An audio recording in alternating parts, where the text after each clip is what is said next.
Alright guys, what's going on? We're back again here in the shop and working on the 67 or 68, I don't even know what it is. It's a C10, big block Pro Charger. Back again working on it. Last time we went ahead and did Pro Charger installation. So went ahead and got all the bracketry, took all the existing bracketry, and we installed a Pro Charger on it. But there was a couple little things that we were missing. They sent the wrong alternator, so since then I've got the right alternator back here, which I had to reorder one. And we got everything bolted up, AC compressor and all the components for it. So what I'm doing now is gonna go ahead and pull the intake off, start routing the wiring, start putting the Holley EFI on it, and basically just kind of keep on going with this project. Now I do have all the brakes here already. We're gonna start on that pretty soon. Also, I do have the axles and basically everything else that goes with it. Dakota digital gauges, basically just a bunch of upgrades that we got for it. So let's go ahead and dive into it though. I've already pulled the intake off because it was a MFer. So obviously, somebody beforehand, whoever built the truck originally, they went ahead and put a C4 Corvette front suspension on this thing, and well, the motor just sits real high. It doesn't sit in the factory location no more. It sits super fucking high. Even though it's got some good front suspension on it with coilovers and stuff like that, it just doesn't fit very well. So if you're doing a swap on a 67, do not, I repeat, do not do a C4 Corvette front suspension, because the motor is going to sit super fucking high. I could not take the distributor off this thing. I had to pull the damn intake off so I can pull the distributor off. So obviously when I go back in with a new distributor, which is this guy here, I have to put the distributor into the intake, make sure it's got silicone on the block and all that kind of shit, and then put the distributor where it goes and then set the intake. So it's a fucking pain in the ass. So like I said, whoever did this, the motor sits super fucking high. You can't change the valve covers. You can't take the distributor off just like that. So either you got to pull the whole motor out or you got to take the intake off. So let's go ahead and dive into this. I did pull the intake off already, so I am going to take it off so we can start putting the distributor on and everything else that goes with it. Come on.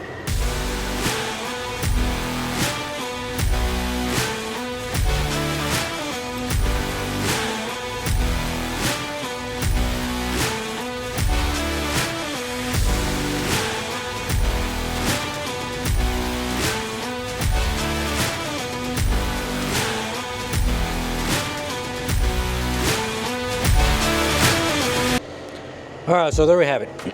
So we got the intake distributor put back in, and you can see how close that thing is.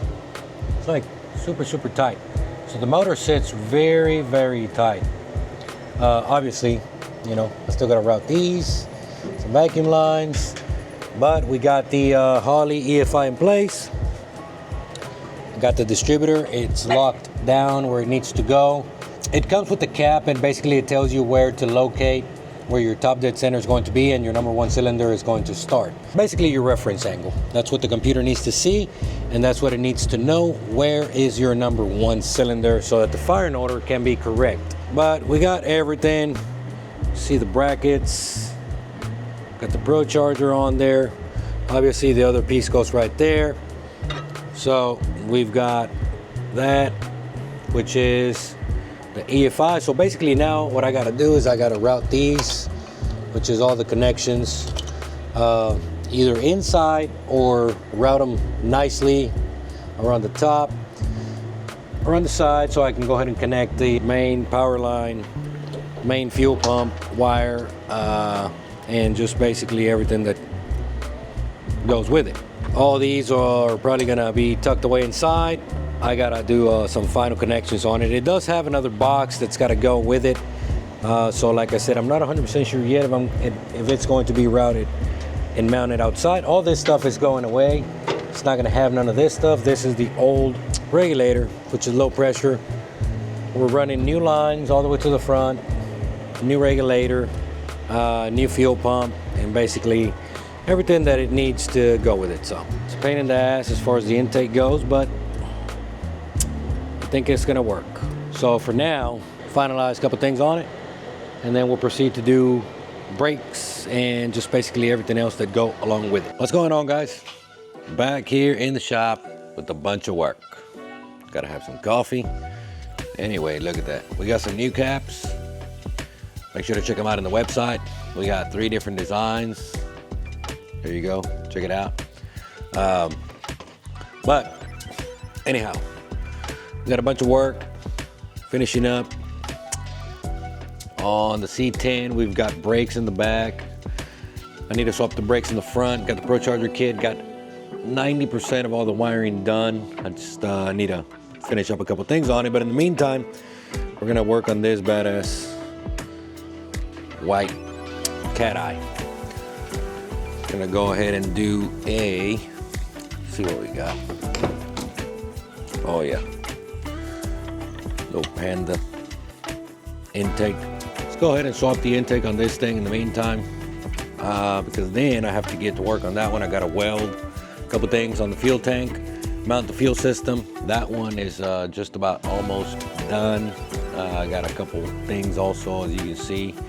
I have been very, very busy. Both tables are full of shit. We've got the Mustang on the dyno, but obviously the clutch probably has to be swapped because it started to slip while I had it on the dyno. We upgraded the fuel system on that thing, and once I started making some power pulls, well, the clutch said, I'm done.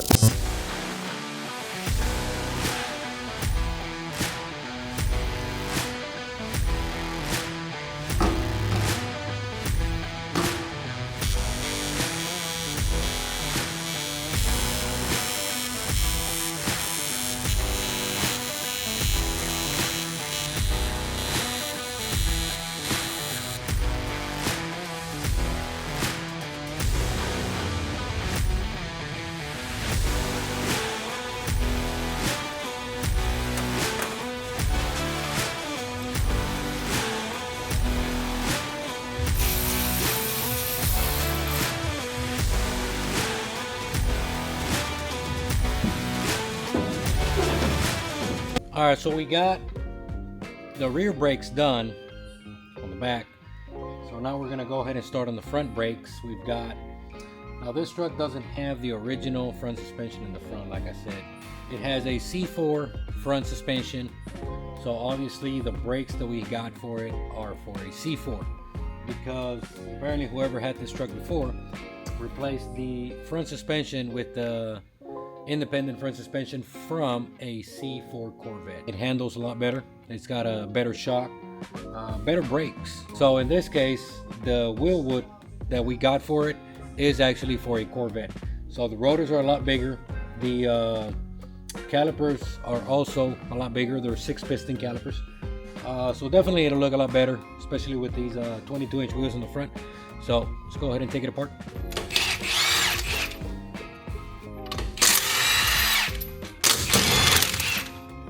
Now this thing has, as you can see, it's got a 6-lug bolt pattern on it.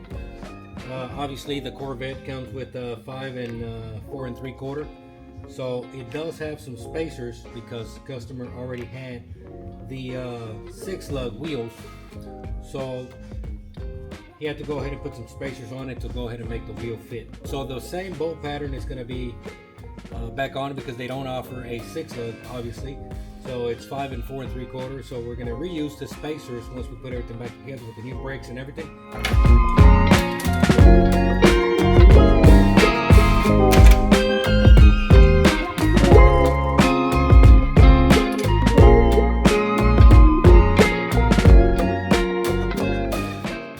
All right, so we got to wait on the brakes because of obviously one of the brackets is wrong. So we do have C4 brakes in the front, but obviously there's a difference between 85 and 87 and 88 through 96 front C4 brakes. So we got to wait for this bracket. So this bracket is different. So we're going to go ahead and call to get the correct one so we can install the front brakes. But in the meantime, we got radiator. Look These things are pretty nice. It comes with the shroud. It comes with basically everything that you need, and they are they're pretty badass. So this is the radiator we're going to be using. The C10 is for this is a 3-core, about 800 horsepower deal. Now they do have a 4-core, which is more for like 1,000 or 1,100 horsepower, but for the most part, this one works real well. It fits the C10. So obviously, there's no cutting or modification or anything like that. Well, let's just hope. I've got everything wired, installed, pro charger. Obviously I need some clamps. They didn't send me no clamps, so I had to order some clamps, so I'm waiting on those. Fuel system is ran, and like I said, everything is wired.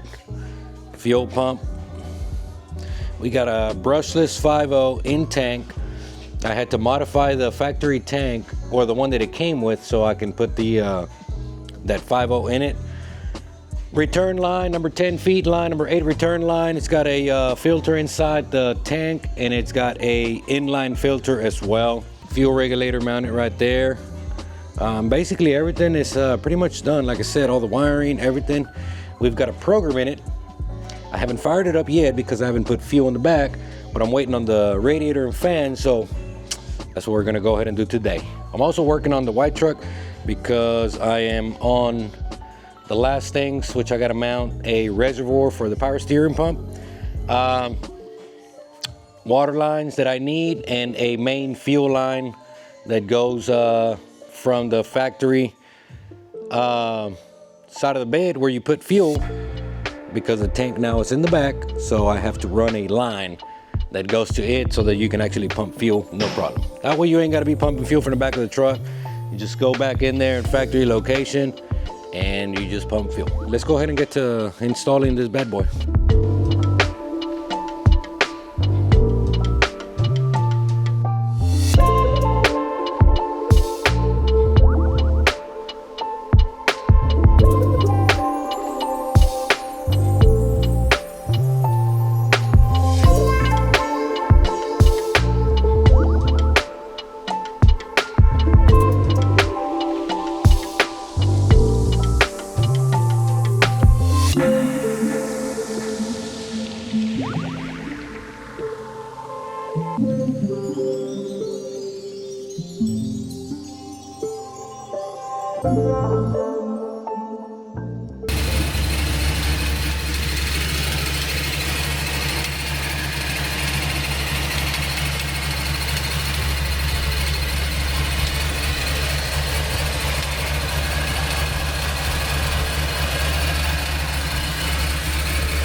Okay, let's fire this thing up. I've got the power steering reservoir. I didn't fire it up earlier because I needed to make some lines and mount a external power steering reservoir, which I already did. So we got fuel, we got all the electronics wired, we got power. Let's try to fire this thing up. This thing should fire right up though. Let's see. I still don't have the AFR connected, but it should be fine.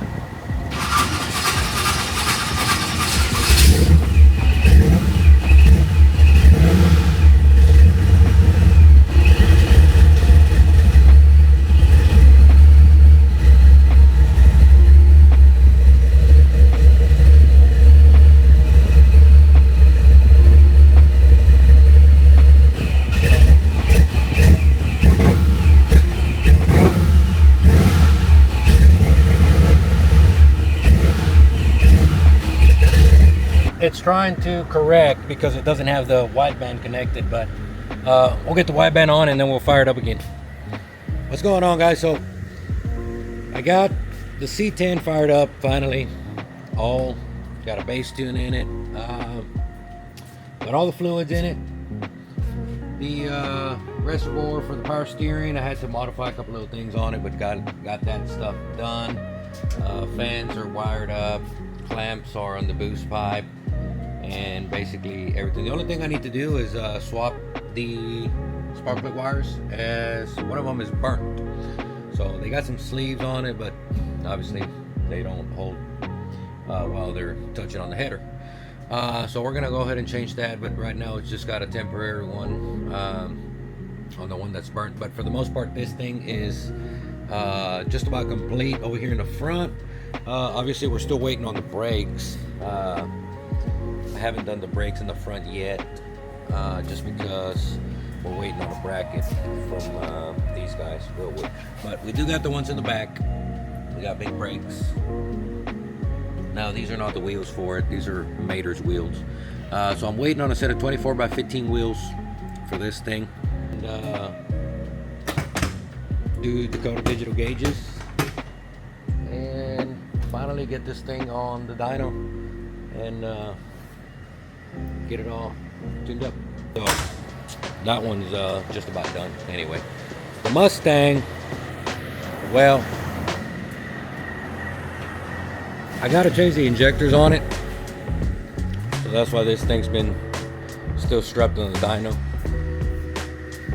Got pro chargers everywhere. So I do gotta change the injectors on it. It's got 100-pound injectors, so obviously that's not gonna cut it. So I'm gonna be heading to Dallas this weekend, or this week actually. So I'll stop and I'll get some injectors for it. Get a set of C10s. That way I can finish dynoing that thing, and then probably maybe have to change the clutch on it. So once I added the fuel system, the clutch wasn't happy. But check it out. Somebody been doing donuts in my shop. So I've got this bad boy here, and I'm gonna tell you, this thing is freaking bad ass. When I bought it, the guy, he fired it up for me. So I brought it over here to the shop, and I could not get this thing fired back up to save my life. I mean, I could not get it fired up. I spent 2 or 3 days, and I just couldn't. I guess I flooded it. Fuck, I don't know. It had some bad gas, so I drained all that. Then I put race fuel in it, and I did the oil mix that it needs to have. I just couldn't get it fired up, so I called my buddy JR. And I said, hey man, do you know anything about two-stroke engines, this and this and that? And he said, yeah. Okay. So he came over, and within like 5 minutes, he got this thing fired up. I don't know. I just couldn't. After that's been working fine. I've been doing some burnouts. I've been doing some donuts. I've been tearing this shit up outside in the front of the shop. Basically the property. I've been tearing this motherfucker up. I've been reading up online and stuff like that. Like I said, I want max acceleration for this thing. So if any of you guys know anything about these cars, comment down below. I want to get max acceleration, even if it doesn't do 70 miles an hour anymore, maybe 40 miles, but I want it to do burnouts and donuts like no other on the concrete. So I'm not looking for any top speeds on it. Definitely get this thing up in the RPMs a lot faster with more gearing. But for the most part, we're gonna do either a wrap or a paint. I'm not 100% sure yet, and get it all badass. And who knows? We might go and take it out to a track somewhere and go race it. But I mean, it does have a Rotax, which I've read about them, and they are, I guess they're pretty badass motors. It's a Rotax 2-stroke engine. I mean, I don't know much about them. I just whatever I read, but I mean, it's a pretty badass car. If you guys didn't know anything about it, like I said, comment down below. Let me know what sprocket ratios to gain max acceleration for a Rotax engine. I know they do about 14.5 or 15,000 RPMs, something like that. So, you know, whatever that equals to is what I'm gonna get. That way I can get this thing to basically do a donut on any concrete, like no problem whatsoever. But that's gonna be it for this video. Just show you a little bit of what I got going on here in the shop, which normally is a bunch of work all the time. The C10, it's getting closer to being done. The Mustang, it's almost done. That thing is just one hurdle at a time. But now we're in the final stages. It's on the dyno. Need to change the injectors on it, and then we'll be able to get done with that thing. The white truck here, I need to do the power steering reservoir, the fuel line that goes from where you add fuel, that way it goes to the tank, and then connect the wire that goes to the fuel pump, put a battery on it, then we'll fire this thing up. Comment down below, let me know what you think about this video. Hope you like this video, and make sure to click like and subscribe, as I'm probably gonna be putting a couple more videos of that thing. That thing's nasty. So keep an eye out for it, and we'll see you guys in the next one.